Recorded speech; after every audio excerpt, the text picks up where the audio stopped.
guys, we're in a hot debate. Who do you think is the best trooper? Individual. Individual, one guy in 40k. Have you got a little model that you've named as your best trooper who never dies? What if we said that we're looking into this, and so far, out of all the ones we've been arguing about, Telion seems to come out on top. Head and shoulders above everybody. He's better than Lukash. Why, you might say? Well, he's got some really cool rules, as you know. I'm sure a lot of you guys will know that he can increase ballistic skill with guys, and he can fire his sniper rifle twice, and he's got his magic bolter. His magic bolter, yeah. And most importantly, of course, he has that precise shot that he always gets to choose. Where he allocates his wounds. He hits on a 2. Yeah. Because followed by a 6 because he's BS 6. Yes. Which of course, in and of itself, isn't too bad. Until of course you put down your Aegis defense line, and you have an Icarus las cannon on it. Yes, not the quad gun. The las cannon is what you want. He hits on a 2 followed by a 6. Yeah, he can las fire cannon. that.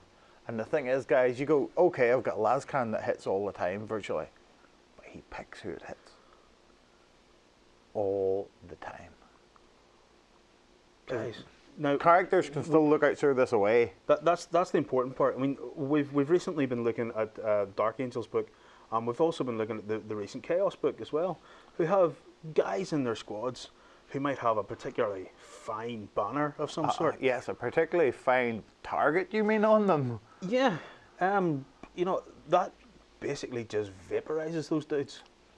Even if, I don't think there's anybody that can, even has 2 wounds that carries any of them banners, and you're hitting them with a las cannon. Yeah. And there's nobody carrying a banner. Even your Grey Knights sort of guys who have apothecary. Apothecary for would the apothecary be classed as a character? Yeah, all those paladins. He's still basically a paladin. He's just a paladin apothecary. He might you never know. The thing is though, one of the ordinary guys has to carry the Brotherhood banner. Yep. You know, one of the ordinary guys might have a Thunderhammer instead of the Demon Hammer instead of something else. Zap. You're gone. He's dead. Telion is also accompanied by another guy that does the same thing, the Vindicator Assassin. Yeah, we were looking at that. But the Vindicator's not troop, so he can't. He's not a troop, so he doesn't qualify for the best trooper. Of an allied unit of death, Vindicator Assassin, guys, as well as Telion, you have to buy him an Icarus las cannon. Vindicator Assassin just comes with his super sniper rifle that knocks away all your armor. And do you know who he's brilliant against? If your mate plays Mephiston every week and gives you serious issues, an alliance with Grey Knights could just be coming up. All of a sudden, in turn 1, Mephiston's got no armor left anymore. He's not so scary naked, guys. Trust me. It's not so scary when we have seen Warren naked, and it's not that scary. That's it. I mean, guys, we may sit and look for things that are cheesy. I don't know. Is this intentional? That Telion can use a las cannon? Yeah, I don't believe they've thought this through whenever they've said that anything can operate, any model can operate the las cannon. Whenever you've got likes of Telion or the Vindicator Assassin operating it as well, because it has rules that say they always get precise shot when they shoot. And the thing is, you may say not everybody's got a standard, not everybody's possibly got a power fist guy in that unit to make them expensive. It's generally sergeants and characters you want to kill. Sergeants fail lookouts are half the time, and characters, you keep putting that on the character, and the thing is, you may go... It puts pressure on them straight away. It's not just that, though. It's the fact that in these recent Codex books, there's been more reliance on an ordinary guy with a special bit of kit. Yeah. You know, in your unit, it's more almost like fantasy units that have banners and musicians and all that sort of stuff that are giving you buffs and making you better. Especially some of those guys, like that Dark Angel guy with that salvo banner. That deletes that guy in the first turn 1. If you get a line of sight, just or the feel no pain banner, 85 points. 85 points down to Swanee. 85 points plus the price of him, and if that's one of them Terminators or somebody carrying him, you're adding on another hill of points. That's it. Now, I mean, Telion is a 50 point upgrade on a 75 point minimum 75 point unit. Plus, of course, your Icarus las cannon is about 140 points. But Well, 85 200 oh, well, 70, yeah, sorry, 70, yeah. 70, Yeah, yeah, 70, 50. yeah. 70, 70, 50. But it's But troops. then, but it's troops, and the thing is, you mentioned the perfect one, 85-point banner goes a long way towards paying for that. Yeah. A long, long way towards paying for that. It puts all them guys in units under pressure. That regular guy with a power fist, that's 25-point upgrade, and you're going bang, you're dead. If you put pressure on from a long way away, from a long way away, that's the thing. You can still use it to fire at vehicles and whatnot. You're going to hit virtually all the time. But even if you have to put it on a character, even if they're just a normal Space Marine army that have characters leading them, you only feel it 1 in 6. But that could be the first time you feel that. Look out, sir. I have seen Inquisitor Codex go down to this a lot, more than once. More than once I've seen him go down to it. Yeah. Any of them characters that don't have an invulnerable save against Telion or Vindicator Assassin. Vindicator Assassin's even slightly better. Yeah. Because you pay for him though. He's 140 points. Yeah, on his own, he's still more than the basic Telion upgrade. But then again, of course, you've got to get Telion las cannon and all. Yeah, as well. But the Vindicator Assassin has been FAQ'd. Even if the person lookout serves it away, the guy operating the Vindicator Assassin get to choose who takes the gets to choose. So if you're in a unit with a Lord, with a lot of upgraded guys, you just got to go, wow, which guy's the next most important guy in that unit? Is it the apothecary? Is it the guy carrying the standard? Is it the Lord that's in there? We'll just... Thing is, here's one for you. If you had a unit, say, with a Lord in it and a Sergeant, and you shoot it at the Sergeant, who's quite important, the Vindicator Assassin especially, the guy will just go, I want my Sergeant alive, and roll his dice. And then you go, oh, okay, it goes on to the Lord now. I don't think they can take lookout sirs though. I think it says you have to any model within. But if you're the Vindicator Assassin, you get the allocate it. I suppose you allocate it to whoever you want. If it's your command squad for it's your. It's not entirely clear whether you can allocate it to anyone or.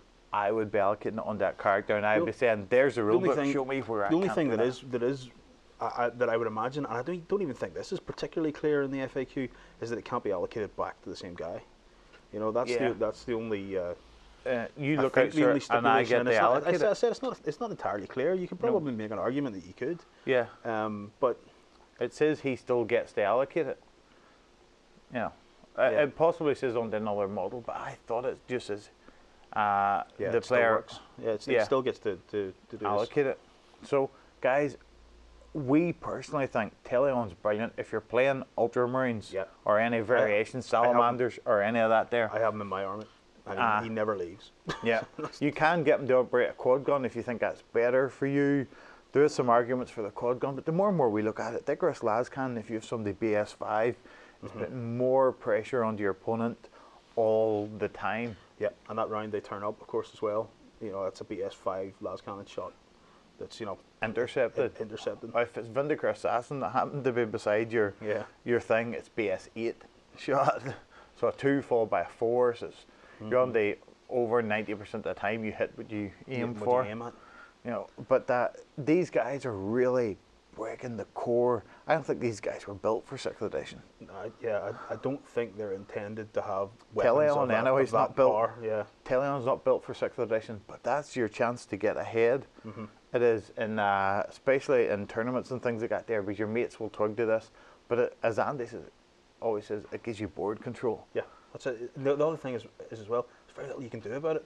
You know, on the other side, no. Yeah, you know, all you can do is keep out of line of sight and try to avoid getting shot. And lookout sir can feel the first time as equally as it feels the 10th time. And what it does is, when I said it gives you board control, it means that your opponent can't afford to let those guys out into your line of sight.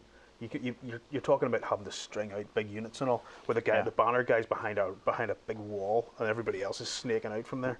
It's rare that you can achieve that. That's because one blast comes down in the middle of or even better. At that point, your las cannon, you go, I take that guy out who's in the middle, and now you're out of cohesion as well, and those guys all have to either come out from behind cover or go backwards. Yeah, it's no longer just the guy at the front goes. If they've formed a string towards an objective, and the main body of the men's closer to you, you just keep shooting that guy that's beside the objective. He dies. You know, all the time. That's it. It has a lot of strength, guys. That being able to allocate that shot, especially one as powerful as a las cannon shot. Yep, instant death to most. Yeah, most people, and whenever I first looked at this, I thought, could I possibly play Grey Knights and Space Marines? No, I can't bring myself to it. But if you did play Grey Knights, here's your way. Have Vindicator, get Telion in as well. Vindicator Assassin knocks the armor off the person, and Telion shoots him again with the las cannon. Anybody who's got 2 wounds is in all worlds of trouble. That's it. I'll tell you what, guys. Why don't you give us your stories of the exploits of Telion and the Vindicator Assassin? Have you had him using a las cannon yet? Have you been called up by judges in tournaments for doing it? But you know, it seems to be legal. I can't see any way that it's not. If you can get that psychic power for the Vindicator Assassin, it allows you to re-roll the wound. Then, because I'm chatting about Vindicator Assassin doing 1 wound a turn, then I would go for that 4+ to do 2 wounds on the person. You know. So if you can get that psychic power, you're set. Yeah. It's a fierce bit of shooting. Guys, drop some comments below. Tell us what you think. Possibly it's going to have to be investigated, but as long as it's not investigated before the next tournament that I go to, I'm not worried about it. No, I don't think there's anything they can do, especially about Vindicator Assassin. Yeah, Telion. Yeah, he's a long way off from getting any sort of new book. No, and Telion perhaps not so, but the Vindicator Assassin definitely isn't going to be updated, rewritten in a codex anytime in the future. Definitely not. For us guys, there are 2 characters that have went from being all right to being epic. Yeah. There. I don't know. Right. Tell us what you think, and we'll go on. We'll make some more cheesy videos.